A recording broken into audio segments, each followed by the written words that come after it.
نحمده ونستعينه ونستغفره ونؤمن به ونتوكل عليه ونعوذ بالله من شرور أنفسنا ومن سيئات أعمالنا من يهده الله فلا مضل له ومن يضلل فلا هادي له وأشهد أن لا إله إلا الله وحده لا شريك له وأشهد أن محمدا عبده ورسوله أما بعد فإن خير الحديث كتاب الله وخير الهدي هدي محمد صلى الله عليه وسلم وشر الأمور محدثاتها وكل محدثة بدعة وكل بدعة ضلالة وكل ضلالة في النار فأعوذ بالله من الشيطان الرجيم يا أيها الذين آمنوا إن تطيعوا فريقا من الذين أوتوا الكتاب يردوكم بعد إيمانكم كافرين وقال صلى الله عليه وسلم إن الإيمان يخلف في جوف قلوبكم كما يخلف الثوب فاسأل الله أن يجدد إيمانكم في قلوبكم رواه الحاكم في المستدرك بإسناد صحيح وقال صلى الله عليه وسلم قال الله تبارك وتعالى أنا أغنى الشركاء عن الشرك من عمل عملا أشرك فيه غيري معي تركته وشركه رواه مسلم সম্মানিত মুসল্লিবৃন্দ, ঈমানের নবায়ন এই বিষয়টি নিয়ে খুতবায় আলোচনা করব ইনশাআল্লাহ। ওমা তাওফীকি ইল্লা বিল্লাহ আলাইহি তাওয়াক্কালতু ওয়া ইলাইহি উনীব। মানুষের সবচেয়ে বড় সম্পদ হলো ঈমান, আর দুর্ভাগ্য হলো ঈমান আমরা চিনি না। ঈমান সম্পর্কে আমাদের জ্ঞান নাই, ইলম নাই। ঈমানের পরিচয় আমরা জানি না। আমি যে ভাষাটা বললাম ঈমানের নবায়ন, ঈমানের পরিচর্যা,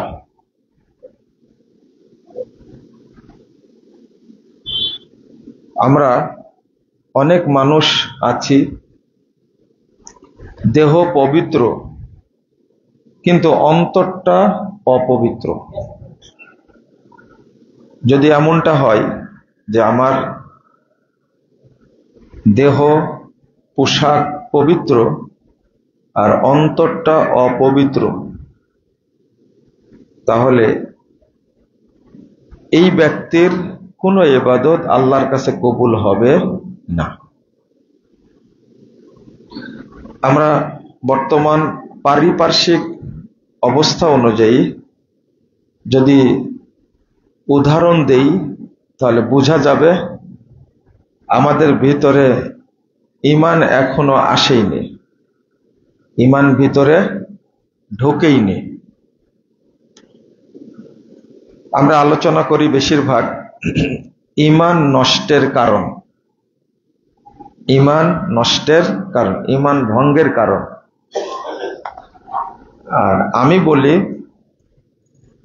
ঈমান থাকলেই তো ভাঙবে, তাই না? ঈমান আছে এটা আগে প্রমাণ করতে হবে, তারপরে ভাঙ্গার প্রসঙ্গ আসবে।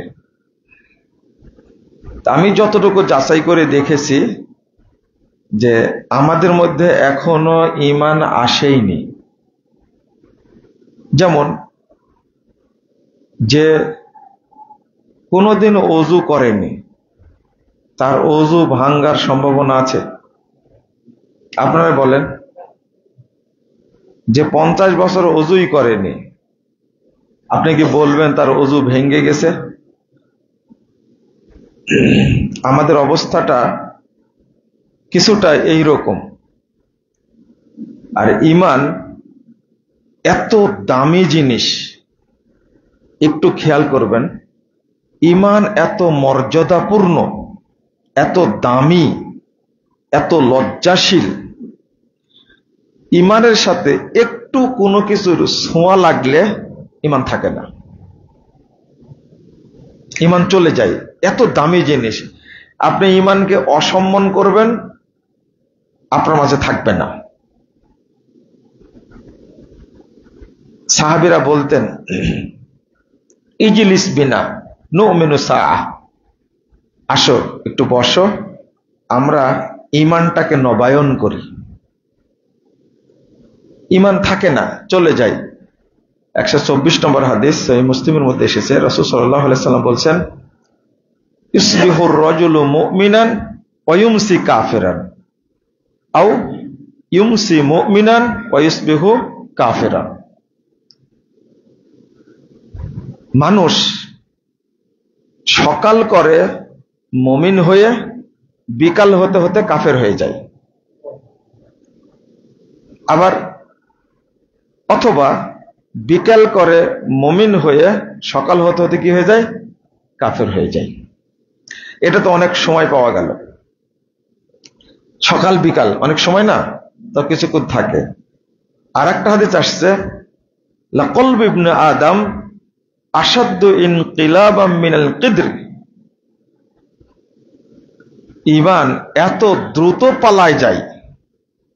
যেমন মহিলারা যখন ভাত রান্না করে, ভাতে বলক ওঠে না, 1 সেকেন্ডে কয়টা উঠে? আপনারা তো কখনো গুনতে পারেন না, গুনে দেখবেন, আপনি পারবেন না। ভিডিও করে গুনবেন যে 1 সেকেন্ডে কতবার উঠলো। যদি আপনি গুনতে পারতেন তাহলে আল্লাহ রাসূল এই উদাহরণ দিতেন না। এর চেয়েও বেশি ঈমান দ্রুত পরিবর্তনশীল। আশাদ্দু ইনকিলাবাম মিনাল কিদর। ঈমান থাকে না। ধরেন এই যে এসেছেন মসজিদে, আপনার ঈমান নাই, এই মসজিদে আসা, সালাত আদায় করা আল্লাহর কাছে কবুল হবে? একটাও না। এই জন্য আমরা সিয়াম পালন করছি ঈমানহীন। ঈমানহীন সিয়াম পালন করা আর ওযুবিহীন তাহাজ্জুদ পড়া একই। একজন মানুষ বলেন যে ওযু না করে তাহাজ্জুদ পড়লে কবুল হবে? হবে? জুমা পড়লে কবুল হবে? তো ঠিক ঈমানবিহীন যত কাজই করেন না কেন একটাও কবুল হবে না। আচ্ছা, ওযুবিহীন যদি 2 রাকাত নফল পড়েন কবুল হবে না? 1 রাকাত বেতরে যদি পড়েন, তাহলে সালাতের জন্য ওযু কি শর্ত, ফরজ। ওযু না হলে কি হবে না? কোনো সালাতই হবে না। জানাজা হবে, দেখেন তো হয় কিনা জানাজা। অনেক লোক আছে কিন্তু জানাজা পড়ে ওযু না করেই। তো ঠিক ঈমান এমন জিনিস, ঈমানের অনুপস্থিতিতে ঈমান নাই, সুবহানাল্লাহ কথাটা বলবেন, এটাও কবুল হবে না, হবে না। 2 নম্বর, রাসূল সাল্লাল্লাহু আলাইহি ওয়াসাল্লাম বলছেন, 58 নম্বর হাদিস মুস্তাদরাক হাকিমের মধ্যে এসেছে, 2-3টা হাদিস আসছে, তার মধ্যে একটা হলো, ইন্নাল ঈমানা ইয়াখলাকু ফি জাওফি কুলুবিকুম কামা ইয়াখলাকুস সাওব। তোমাদের ঈমানটা যেটা হৃদয়ের মাঝখানে আছে, এটা জীর্ণ শীর্ণ নষ্ট হয়ে যায়, যেমন একটা কাপড় ময়লা হয়ে ছিঁড়ে নষ্ট হয়ে যায়, এরকম হয়ে যায়। ফাসআলিল্লাহ, অতএব তোমরা আল্লাহর কাছে চাও, আইয়ুজাদ্দিদা ঈমানাকুম ফি কুলুবিকুম, আল্লাহ রাব্বুল আলামিন যেন তোমাদের ভিতরে অন্তরে যে ঈমান, এই ঈমানটা যেন আল্লাহ সংস্কার করে দেন, পরিষ্কার করে দেন। এর নাম হলো ঈমানের নবায়ন।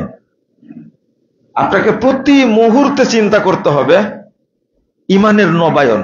এই ঈমান আছে, এই নাই, এই আছে, এই নাই। যতক্ষণ আপনি ঈমান সহ থাকবেন ততক্ষণ আপনার সব কাজে বরকত হবে। আর যদি ঈমানহীন থাকেন তাহলে কোনো ইবাদত কবুলও হবে না, বরকতও হবে না। যেমন আরো স্পর্শকাতর, ঈমান এত ভদ্র, এত স্পর্শকাতর, রাসূলুল্লাহ সাল্লাল্লাহু আলাইহি ওয়াসাল্লাম বলছেন আল হায়া ওয়াল ইয়ু শুবাতুম মিনাল ঈমান, লজ্জা এবং অল্প কথা বলা ঈমানের লক্ষণ, ঈমানের অংশ।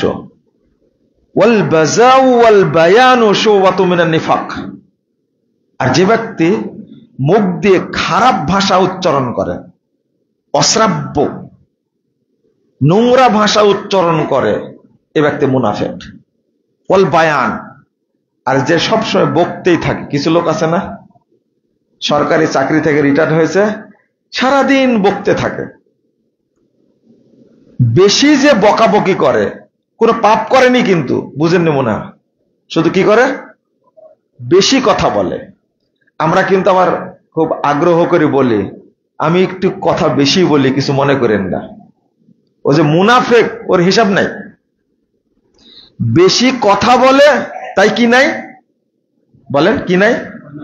ঈমান নাই, ঈমান চলে গেছে। বেশি কথা বলে, গালিগালাজ করে না, হারাম খায় না, মিথ্যা কথা বলে না, শুধু একটা কাজ করে, কি কথা বেশি বলে, ঈমান নাই। আর একটা হলো মুখ দিয়ে খারাপ কথা বের হয়। যেমন আমরা বলি, রিকশাওয়ালাকে এমন একটা কথা বলি, আপনি আপনার ওয়াইফকে, মানে আপনার চেহারা দেখে ভালো মনে করার কোনো দরকার নাই, আপনি ভালো কিনা আপনার ওয়াইফকে জিজ্ঞেস করলে পাওয়া যাবে, তাই না? আপনার ওয়াইফকে যে ভাষায় কথা বলেন, শুধু তাই না, ওর বাপকেও বলেন, আপনার ওয়াইফের মাকেও বলেন, 14 গোষ্ঠী নিয়ে কথা বলেন, ঈমান নাই। যারা অশ্রাব্য ভাষা ব্যবহার করে তাদের মধ্যে ঈমান থাকে না। ঈমান কত দামি জিনিস দেখেন। তাহলে আরেকটা হাদিস বলি, রাসূল সাল্লাল্লাহু আলাইহি সাল্লাম বলছেন, ইন্নাল্লাহা লা ইয়াকবালু দুআন মিন কলবিন গাফিলিন লাহিন, নিশ্চয় আল্লাহ অমনোযোগী, উদাসীন অন্তরের দোয়া ইবাদত কবুল করেন না। এই যে এখানে বসে আছেন আপনারা, আমি আলোচনা করছি, আপনার মনোযোগ নাই, কবুল হবে না। এটা ইবাদত। আমি চুরির কথা বলিনি যে আপনার চুরি করছেন, ঈমান নাই, এটা বলিনি। এই যে এটা একটা ইবাদত, খুতবা দেওয়া, শোনা, এটা কি ইবাদত, নেকি হবে না? কিন্তু আপনার মনোযোগ নাই।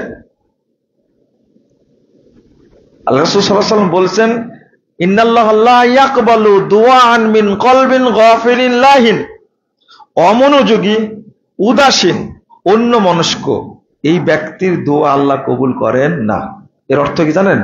ঈমান নাই, তাই ঈমান চলে গেছে।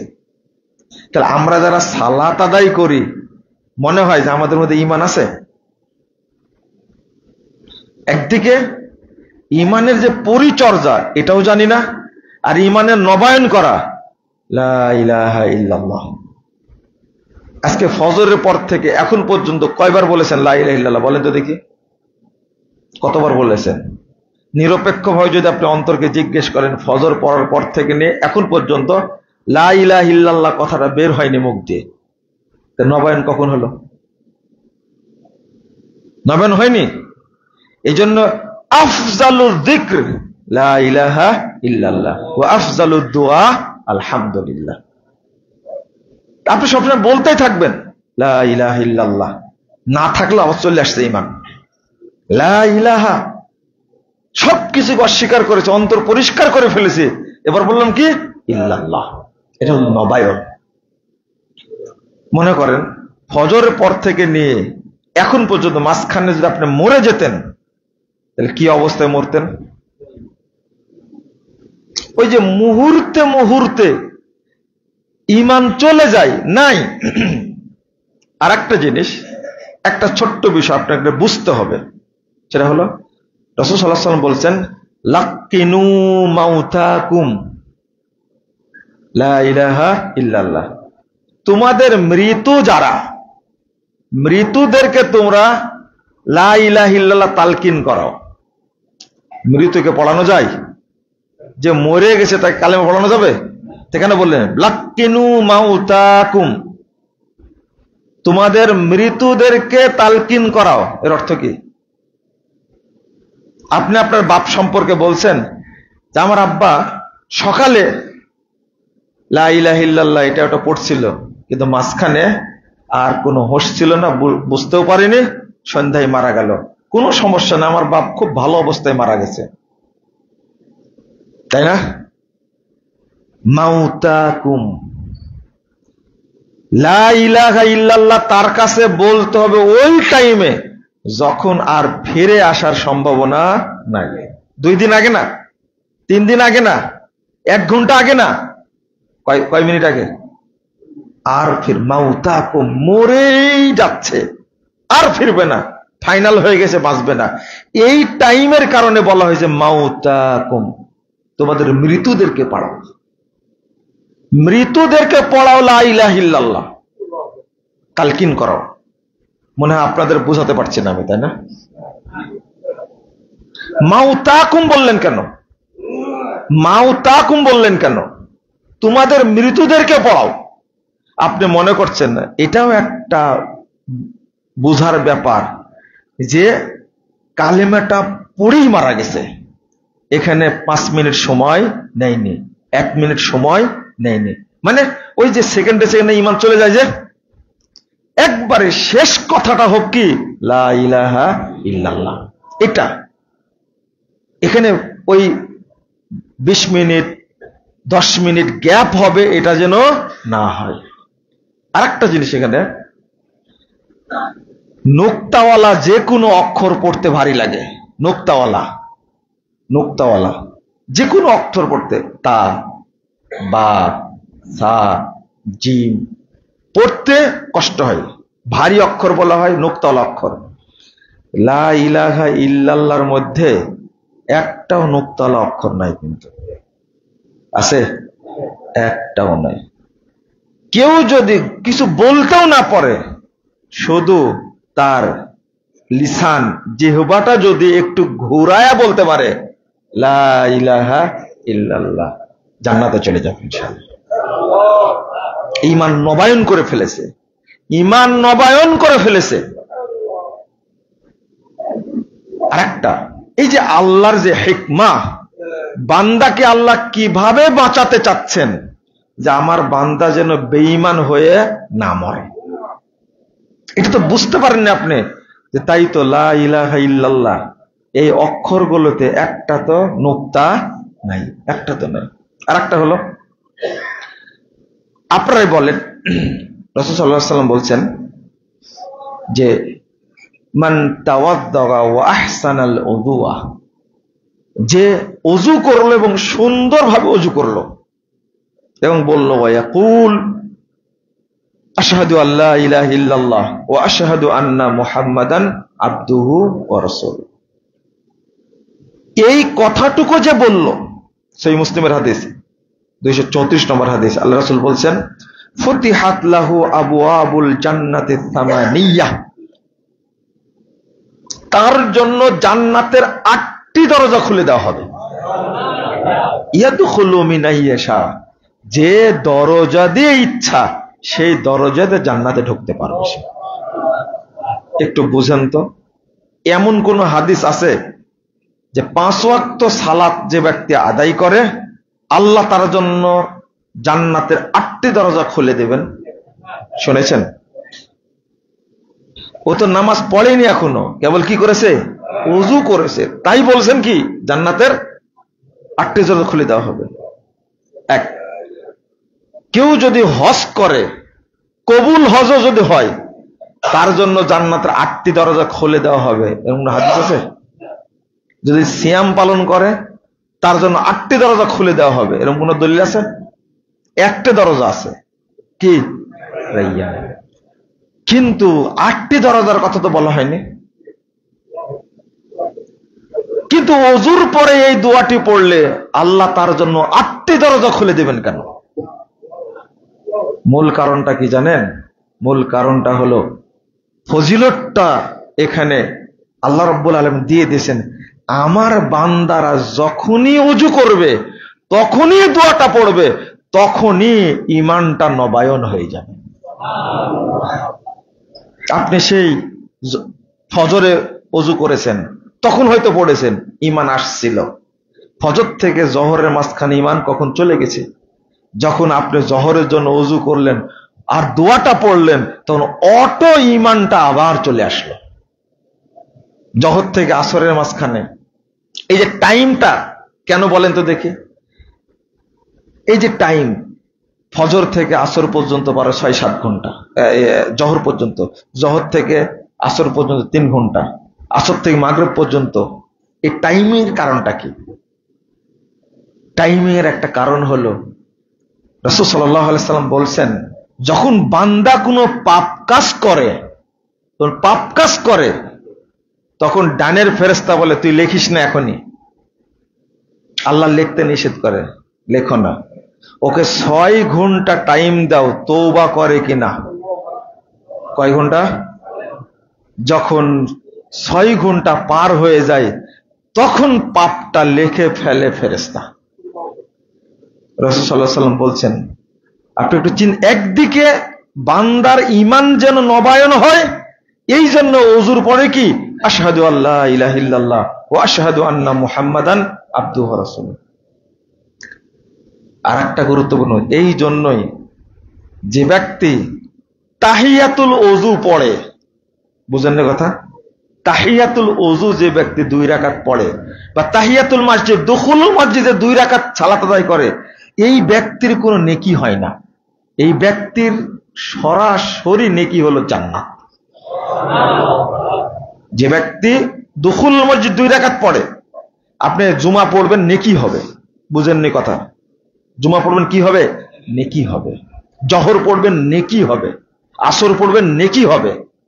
কিন্তু বলা হয়নি যে জোহর পড়লে জান্নাত পাবে। কিন্তু দুখুলুল মসজিদ যদি কেউ পড়ে, তাহলে নেকি হয় না। ওযু করার পরে 2 রাকাত যে পড়ে, এ নেকি হয় না। মসজিদে এসেছেন, 2 রাকাত পড়েছেন, এই জন্য আপনার নেকি হবে না, এর নেকি সরাসরি জান্নাত। আপনি কি বুঝলেন কথাটা? সরাসরি কি জান্নাত। এর কারণটা, ওযু করার পরে আপনি পড়েছেন আশহাদু আল্লা ইলাহা ইল্লাল্লাহ ওয়া আশহাদু আন্না মুহাম্মাদান আবদুহু ওয়া রাসূলুহু। এটা ঈমানকে নবায়ন করার ফজিলত। এটা আপনি ঈমানকে নবায়ন করেছেন। আমি মনে হয় বুঝাতে পারছেন আপনাদেরকে, বুঝছেন কি? এই যে ঈমানটা চলে আসলো আবার, তা আল্লাহ আপনার উপরে আমার উপরে কত দয়াশীল, অটো ঈমানটা আল্লাহ কি করে দিচ্ছেন? নবায়ন করে দিচ্ছেন। কোনোদিন খেয়াল করিনি যে এই দোয়া পড়লে এত নেকি কেন, যে আমি এই দোয়াটা পড়লাম তাই আল্লাহ রাব্বুল আলামিন আমার জন্য জান্নাতের 8টি দরজা খুলে দিলেন। শুধু এটা না, আমি যখন পড়লাম আশহাদু আল্লা ইলাহা ইল্লাল্লাহ ওয়াহদাহু লা শারীকা লা ওয়া আশহাদু আন্না মুহাম্মাদান আবদুহু ওয়া রাসূলুহু আল্লাহুম্মা জাআলনি মিনাত তাওয়াবিন ওয়া জাআলনি মিনাল মুতাতাহহিরিন, এই দোয়াটা যখন পড়ে নিলাম, আমার ঈমান না থাকলেও সাথে সাথে আমার মধ্যে কি চলে আসছে? ঈমান চলে এসেছে। এটা একজন বান্দার জন্য বিরাট বড় পাওয়া, বিরাট বড় পাওয়া। আরেকটা হাদিস আসছে, ফাতলুল কোরআন ইউজাদ্দিদু ঈমানাকুম, তোমরা ঈমানটাকে নবায়ন করার জন্য বেশি বেশি তেলাওয়াত করো। কোরআন তেলাওয়াত করলে ঈমান নবায়ন হয়, ঈমান নবায়ন হয়। অর্থাৎ কোনো সময় ছাড়বেন না, সবসময় বলবেন কি লা ইলাহা ইল্লাল্লাহ, বলবেন লা ইলাহা ইল্লাল্লাহ বারবার। যেন ঈমান কি, এর পরে যত কাজ করবেন সবগুলোতে বরকত হবে, নেকি হবে। আপনার অ্যাকাউন্ট নাই, টাকা জমা হবে না। বুঝছেন কথা? এখন তো সবার বিকাশ আছে, তাই না? যার নাম্বারে বিকাশ নাই, ওই নাম্বারে টাকা পাঠালে আপনি পাবেন। আর অ্যাকাউন্ট খোলা আছে কিন্তু নাম্বারটা ভুল আছে, মাত্র একটা সংখ্যা ভুল আছে। কয়টা? একটা সংখ্যা ভুল আছে। আপনার ওই অ্যাকাউন্টে টাকা জমা হবে? আকীদা থাকতে হবে, আকীদা শুদ্ধ হতে হবে। বাংলাদেশের মানুষের আকীদা শুদ্ধ না অশুদ্ধ? আমাদের এই যে গতদিনে দুর্গা পূজা গেল, তো দেখে মনে হলো যে বাংলাদেশের অধিকাংশ মানুষই কি মুশরিক, তাই না? টুপি আলাও মুশরিক, দাড়ি আলাও কি মুশরিক, পাঞ্জাবি আলাও কি মুশরিক। ইমানের কি অবস্থা চিন্তা করেন। আল্লাহ শব্দটা, নামটা আপনার জন্য উচ্চারণ করা হারাম যদি আপনার ভিতরে শিরকি কর্মকাণ্ড থাকে। আল্লাহ এত মর্যাদাবান, আল্লাহ নামটা। কিন্তু পূজা মণ্ডপে গিয়ে বলছে আল্লাহর শুকরিয়া আদায় করছি যে আমরা সবাই মিলে পূজা উদযাপন করতে পারছি। বলছে আলহামদুলিল্লাহ। আস্তাগফিরুল্লাহ, আস্তাগফিরুল্লাহ, আস্তাগফিরুল্লাহ। আমরা ইমানের উপরে আলোচনা করলে আপনাদের সহ্য হয় না। আর বেনামাজিরা কি বলে? নামাজ না পড়লেও ইমান ঠিক আছে। কি বলে না? বেনামাজিরা বলে তো নামাজ না পড়লে কি ইমান ঠিক আছে। আস্তাগফিরুল্লাহ। রাসূল সাল্লাল্লাহু আলাইহি ওয়াসাল্লাম বলেন বাইনাল আবদি ওয়া শিরকি ওয়াল ঈমানে আস-সালাহ। ঈমান আর কুফরের মাঝে পার্থক্য কি? সালাত। তাহলে যে ব্যক্তি সালাত নাই তার কি নাই? ঈমান নাই। রাসূল সাল্লাল্লাহু আলাইহি ওয়াসাল্লাম নিজে বলছেন যে ব্যক্তির সালাত নাই তার কি নাই? ঈমান নাই। কিন্তু বেনামাজি দাবি করছে কি কি সালাত না পড়লে ঈমান ঠিক আছে। তা বলে কি ঠিক আছে? ঈমান আছে এটা বলে না, ঈমান ঠিক আছে। নামাজ না পড়লে ঈমান ঠিক আছে। এ হলো ডবল কাফের। এক, সে সালাতকে ব্যঙ্গ করেছে এজন্য কাফের। আর দুই নম্বর, ঈমানদার দাবি করেছে, ঈমানের ইজ্জত নষ্ট করেছে, তাই না? আস্তাগফিরুল্লাহ। অথচ যে নামাজ পড়ে না সারা বছর না, এক ওয়াক্ত যদি সালাত কেউ ছেড়ে দেয়, এক ওয়াক্ত যদি কেউ সালাত না পড়ে, সে কাফের। সে কি হয়ে যায়?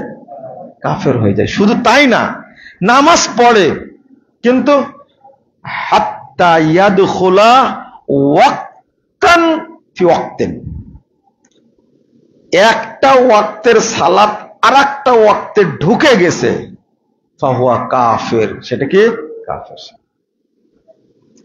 আসরের সালাতের টাইম হবে 3:08। কত? 3:08 আসর। আপনি জহর পড়েননি, জহর আপনি পড়েননি ইচ্ছা করে, এখন 3:08 বেজে গেছে, আপনি কি? কাফের। আপনাকে আবার ইসলাম গ্রহণ করা লাগবে, আবার ইসলাম গ্রহণ। আর আপনার জহর নাই, এখন যদি আসর পড়তে চান ইসলাম গ্রহণ করে তারপরে আপনি আসর পড়বেন, জহর আর নাই। লা হাওলা ওয়ালা কুওয়াতা ইল্লা বিল্লাহ। মাসালা এইটা। আর সারা বছর পড়ে না, শুধু ঈদ আর কি পড়ে? 2 ঈদ পড়ে, ঈদুল আজহা আর ঈদুল ফিতর পড়ে, তাই বলে আমি মুসলমান। আর জুমার সালাত পড়ে, শুধু জুমা পড়ে, সারা সপ্তাহ পড়ে না, ও নাকি মুসলমান, তাই না? এই লোকের জানাজা দেওয়া যাবে না। জানাজা তো পরে, ওকে গোসল করানো হারাম। কোনো ব্যক্তি গোসল দিতে পারবে না, আপনার বাপ হলেও আপনার মা হলেও ওকে গোসল দেওয়া যাবে না। ঈমান অত সহজ না। যার সালাত নাই তার কি নাই? এটা মূলনীতি বললাম, বুঝেননি তাই না? এটা মূলনীতি। যার সালাত নাই তার কি নাই? ঈমান নাই। তো ওই লোকটাকে আপনি গোসল করাবেন কি করে? এক, ভালো করে মনে রাখবেন, গোসল নাই, ওকে কাফন পরানো যাবে না। 3, ওকে গোরস্থানে কবর দেওয়া যাবে না। আপনি বলবেন তাহলে কি করব? যেভাবে মরেছে ওইভাবেই, ওই দূরে আশেপাশের জঙ্গল, আপনারা কি বলেন জানি না, এই যে পাগার সিস্টেম আছে না, এরকম জায়গায় গিয়ে ওকে পুঁতে দিতে হবে, মাটি সমান করে দিতে হবে, কেউ যেন বুঝতে না পারে এখানে কবর আছে। কারণ কবর থাকলে কি হবে? আপনি একজন মুসলিম ব্যক্তি যাচ্ছেন, যাওয়ার সময় বলবেন আসসালামু আলা আহলি দিয়ারে মিনাল মুমিনিনা ওয়াল মুসলিমিন, পড়বেন না? এটা পড়া কি জায়েজ না হারাম? হারাম। ও তো কাফের, ও মুশরিক, ও মুরতাদ, ওর জন্য কি দোয়া করা যাবে? এই জন্য ওকে কবর দিতে হবে। কবর দিতে হবে না, কি করতে হবে? পুঁতে দিতে হবে, গর্ত খুঁড়ে পুঁতে দিতে হবে। আর মানুষ যেন বুঝতে না পারে এখানে কি আছে, দূরে দিতে হবে, কারণ ওর জন্য দোয়া করবে। যায় কবর দেখলে দোয়া করবে না? আপনারা দোয়া করেন না গোরস্থান দেখলে? এইটা যেন দোয়া না করতে পারে, এই জন্য কি করতে হবে? দূরে নিয়ে যা পুঁতে দিতে হবে। আর মুসলিম হলে গোরস্থানে কবর দিবেন, এটা হলো শরীয়ত।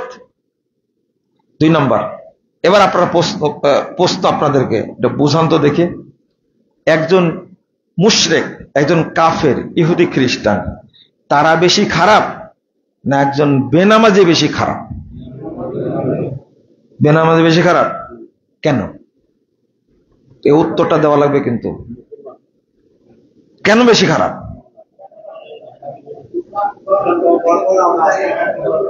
এ উত্তর হলো না, উত্তরটা কানে রাখেন। ইহুদি খ্রিস্টান মুশরিক কাফের, তাদেরকে হত্যা করা কি ফরজ? ফরজ না। একজন মুশরিক পূজা করছে, করুক, তার অধিকার আছে, কিন্তু বেনামাজিকে হত্যা করা কি ফরজ। মুসলিম সরকার থেকে হত্যা করা কি ফরজ। এ হলো মুরতাদ। এ কি?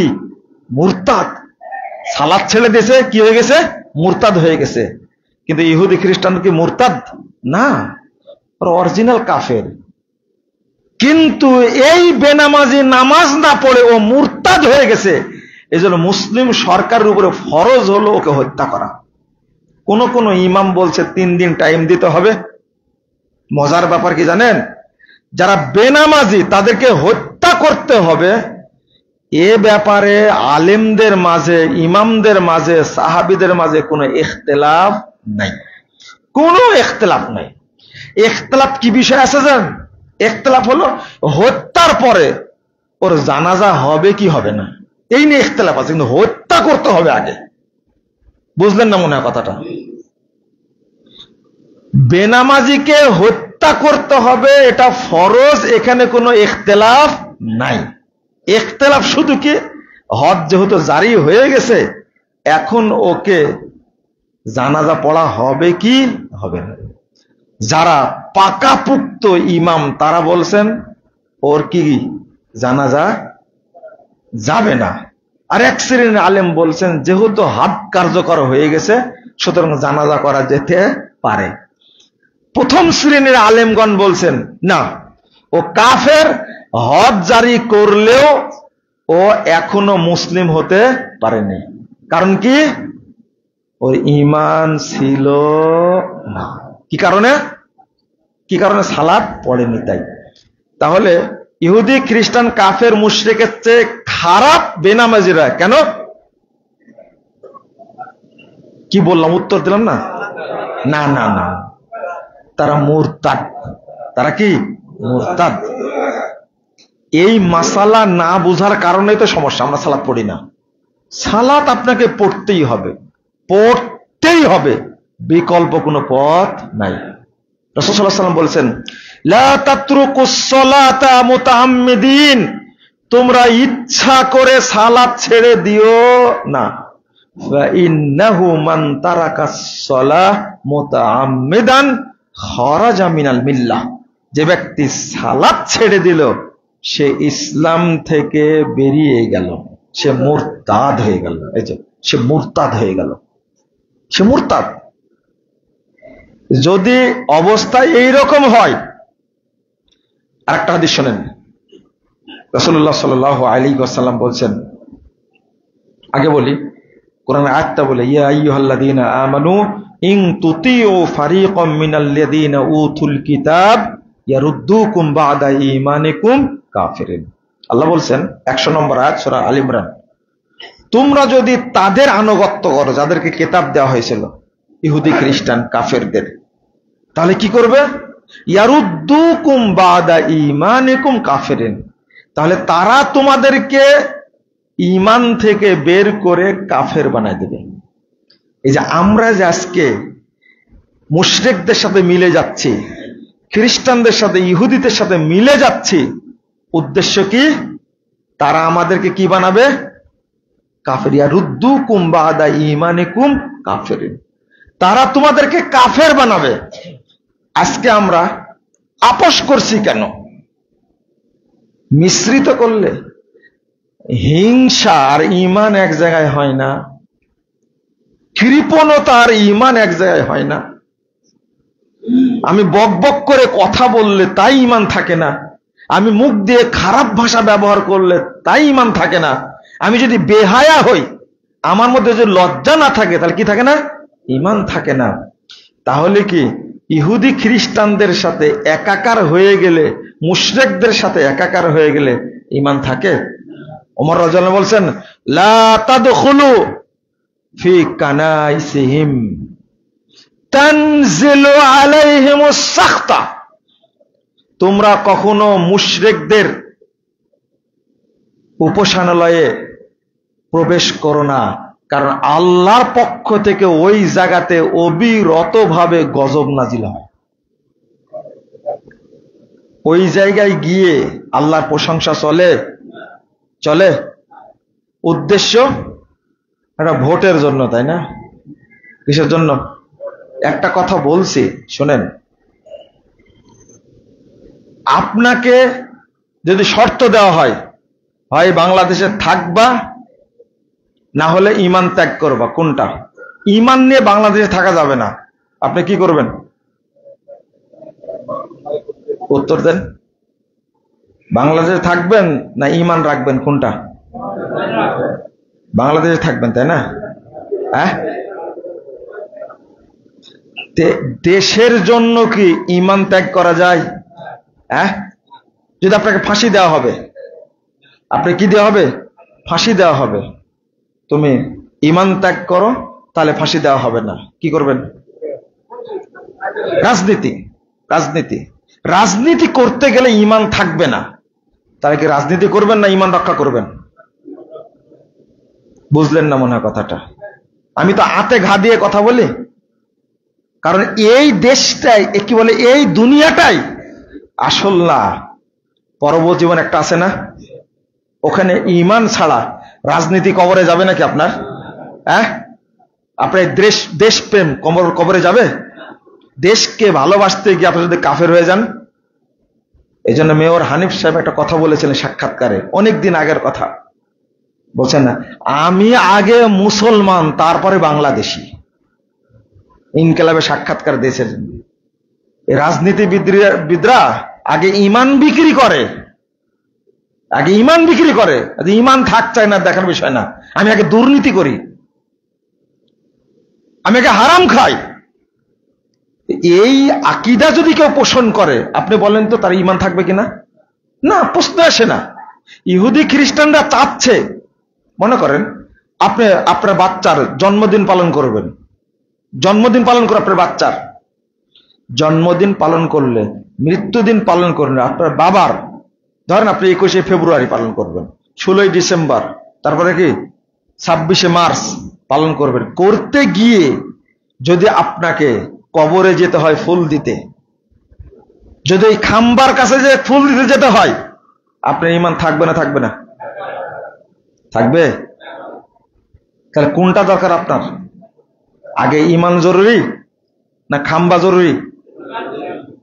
এই জিনিসগুলো যদি না বুঝেন আপনি, তাহলে আপনি দুনিয়াতে বসবাস করে আপনার লাভ কি? ও খাওয়া দাওয়া করবেন, পায়খানা করবেন, মারা যাবেন, এটা হলো উদ্দেশ্য? এটা কখনোই হতে পারে না। রাসূল সাল্লাল্লাহু আলাইহি ওয়াসাল্লাম বলেছেন, লা তাকুমুস সাআহ হাত্তা তালহাকা কবাইলু মিন উম্মতি বিল মুশরিকিন ওয়া ইয়াবুদুল আওসান। আল্লাহ রাসূল বলছেন কিয়ামত হবে না যতক্ষণ আমার উম্মতের বহু কাফেলা, বহু দল মুশরিকদের সাথে মিলে না যাবে, মূর্তি পূজা না করবে, ততদিন কিয়ামত হবে না।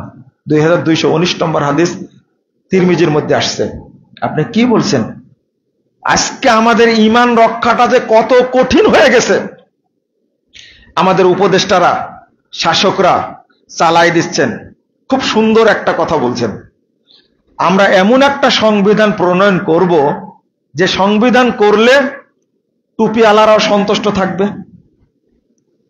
জুব্বা আলারা সন্তুষ্ট থাকবে, জেনারেল শিক্ষিত মানুষ যারা তারাও সন্তুষ্ট থাকবে, যে সমস্ত মহিলা ল্যাংটা ঘুরে তারাও সন্তুষ্ট থাকবে, যারা নাস্তিক তারা সন্তুষ্ট থাকবে। খুব সুন্দর একটা পথ বের করতে চাচ্ছে, তাই না? ওই যে ঐকমত্য কমিশন, খুব সুন্দর একটা কথা। কিন্তু আল্লাহ কি বলেন শোনেন, ইসলামের সাথে কোনো কিছুকে মিশ্রণ করা যাবে হারাম। হারাম এইটা অন্তত মনে রাখবেন, হারাম এটা বড় পাপ। আল্লাহ রাব্বুল আলামিন বলছেন ইয়াকুলুনা নুমিনু বিবাস ওয়া নাকফুরু বিবাস। ইনারা যে চিন্তাটা করছেন, এই চিন্তা করে পৃথিবীর কোন রাষ্ট্র সফল হয়নি। আপনাকে একদিকে যেতে হবে, আর হবেও না কোনোদিন সফল। সেটা হলো আপনি এমন একটা গাড়ি তৈরি করতে চাচ্ছেন যে গাড়ির পাখা হবে বিমানের, আর বগি হবে ট্রেনের, আর ইঞ্জিন হবে কিসের? বাসের,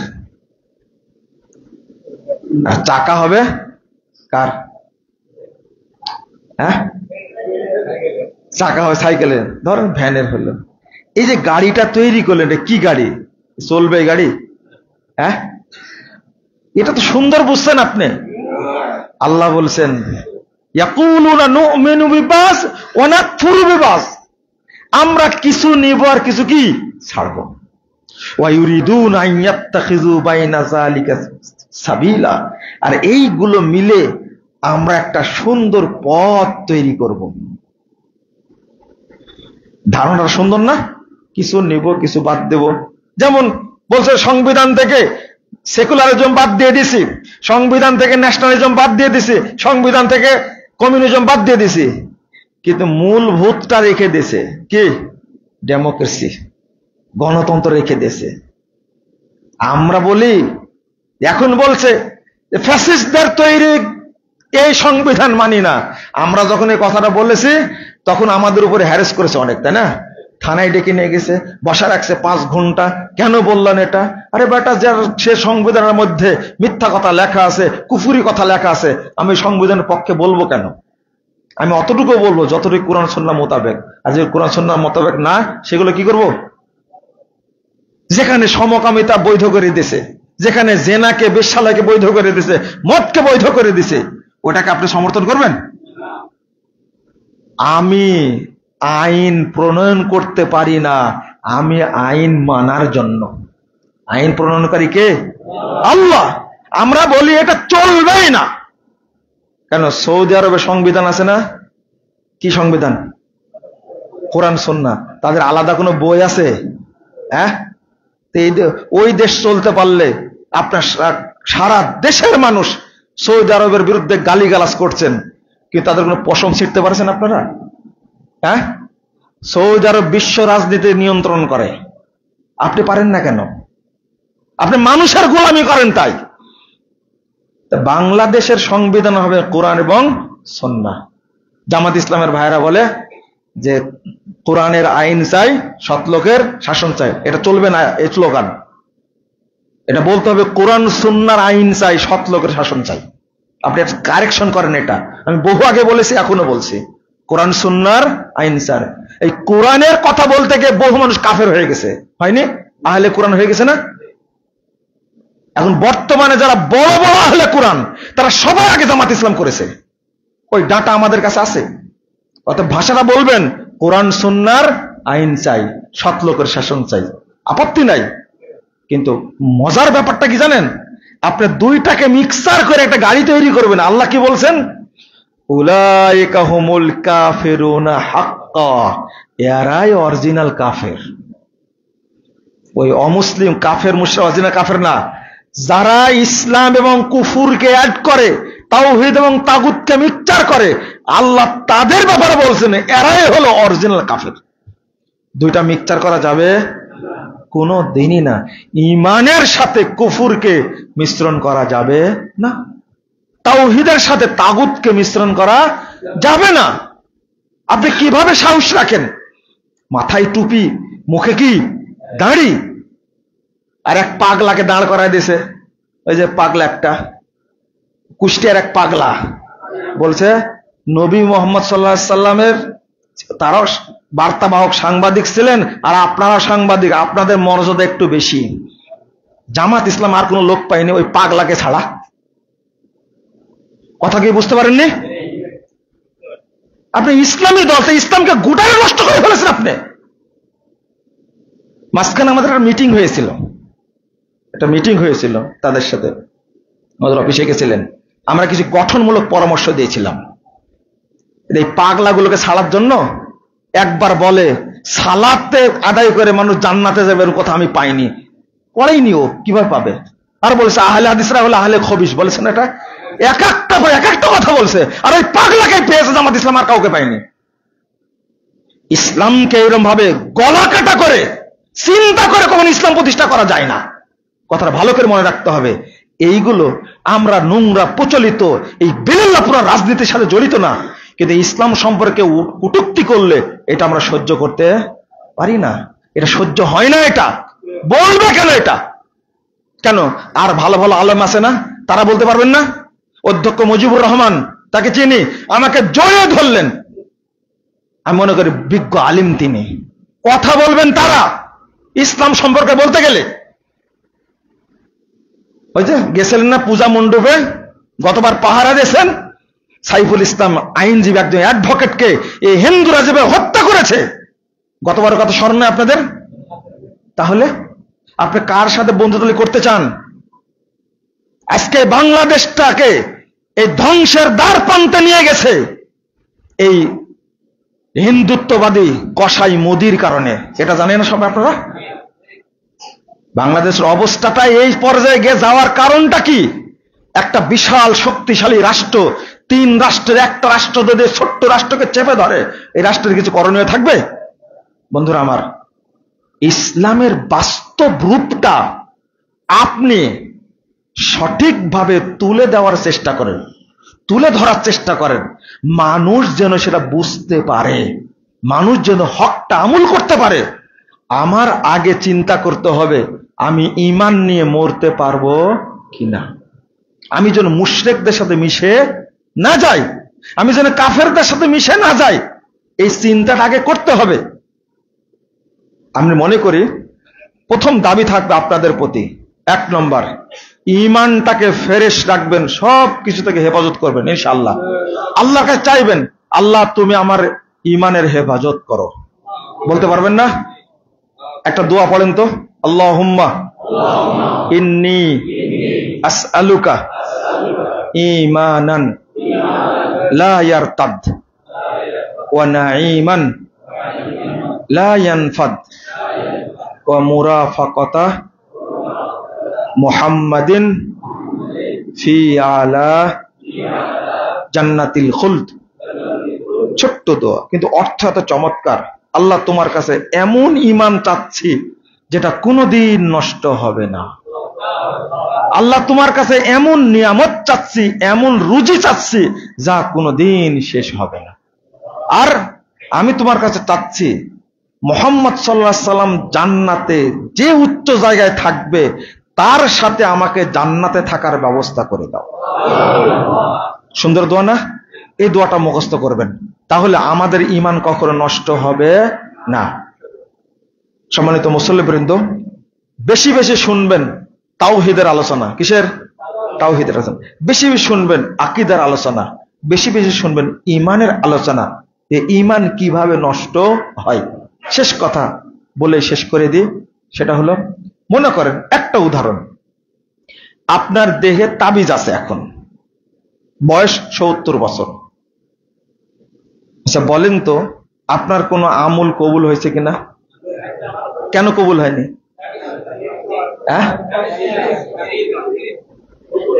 তাবিজ দেওয়ার কারণে ইমান কি হয়েছে? ইমান নষ্ট হয়েছে, তাই না?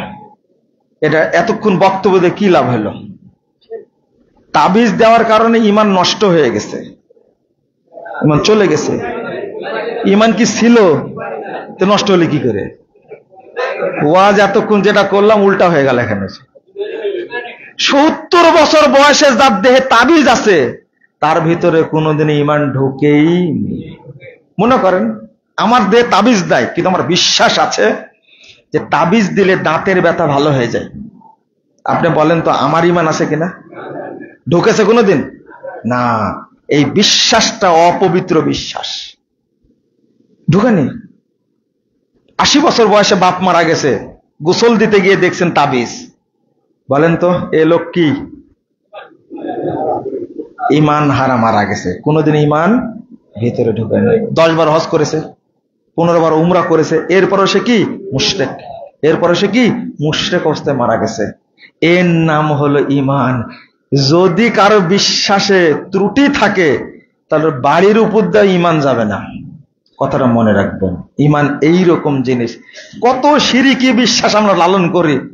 আপনাদের মা বোনদের মধ্যে বিশ্বাস আছে জোড়া কলা খালে কি ডবল বাচ্চা হয়, আর যার বাচ্চা হচ্ছে না তাকে আপনার জয়পুর হাটে সব জোড়া কলা খাওয়ান দেখা হয় কিনা দেখেন তো। যার বিশ্বাস এটা আছে, বলেন তার ভিতরে ইমান ঢুকেছিল? না না না, ইমান ঢুকেনি এখন পর্যন্ত। এর নামে ইমান। জাযাকুমুল্লাহ খায়রান ওয়া বারাকাল্লাহু ফিকুম। আল্লাহ যেন আমাদেরকে মৃত্যু পর্যন্ত সহি ইমানের উপরে রাখেন, আমিন। আল্লাহ যেন আমাদেরকে ইমানদার করে বিদায় নেন, আমিন। আল্লাহ যেন আমাদেরকে জান্নাতুল ফেরদাউসের মেহমান হিসাবে কবুল করে নেন, আমিন। বারাকাল্লাহু ফিকুম ওয়া জাযাকুমুল্লাহ খায়রান।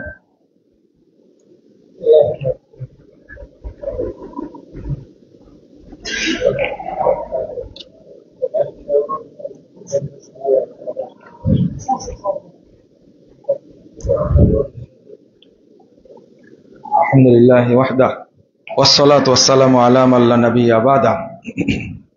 সম্মানিত মুসল্লিবৃন্দ, আসলে আপনাদের এই গ্রাম সম্পর্কে পরিচিত ছিল জামালপুর, কিন্তু জানতাম না যে এই এলাকায় আহলে হাদিস আছে, প্রচুর আহলে হাদিস।